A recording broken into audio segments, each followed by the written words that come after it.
এটা কি ভদ্রতা না? যুক্তির খাতিরে এই জন্য এই কথাগুলি আসে। বর্তমানে তো আধুনিক কারণে প্রত্যেকের বাসা বাড়িতে টয়লেট গুলো এরকম অ্যাটাচড ভাবেই তৈরি করা।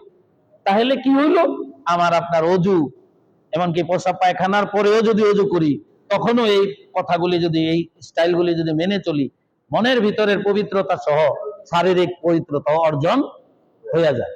শরীরের পাশাপাশি মনের পবিত্রতা অর্জন হয়ে যায়। তাই এই যে আজকে আমরা বসলাম, কিছু টুকিটাকি কথাও জানলাম, শুনলাম।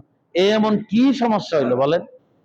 এতে আমারও চাকরি আছে, আপনারও ব্যস্ততা আছে, এবার আমরা যাই। কিন্তু এই এতটুকু ডাকায় আসতে বসতে, এই যে এই ভাই দিনের পর দিন ডাকে, কিন্তু যারা বসে তারাই বসে। নতুন কেউ যুক্ত হইলেও ওই আবার আর খুঁজে পাওয়া যায় না। আমাকে আপনাকে এই দায়িত্বটা পালন করতে হবে।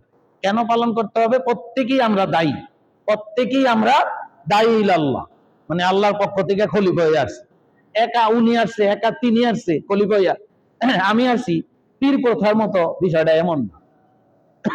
প্রত্যেকেই আমাদেরটা আমাদের হিসাব দিতে হবে। তাহলে আপনি যদি একটা ভাইকে বলেন, না ভাই থাকিস একটু বসিস, এগুলো তো জরুরি জিনিসগুলি শেখানো হয়। এখন তো একেবারে শুধুই আলোচনা হয় না, শেখার জায়গাও তৈরি হয়।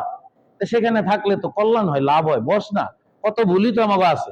এই বইলা কইয়া যেমনি তারে বললে আপনি একটু বসে, একটু চেষ্টা করবেন। এই চেষ্টাটা আপনার ফরজ। এই চেষ্টাটা কি?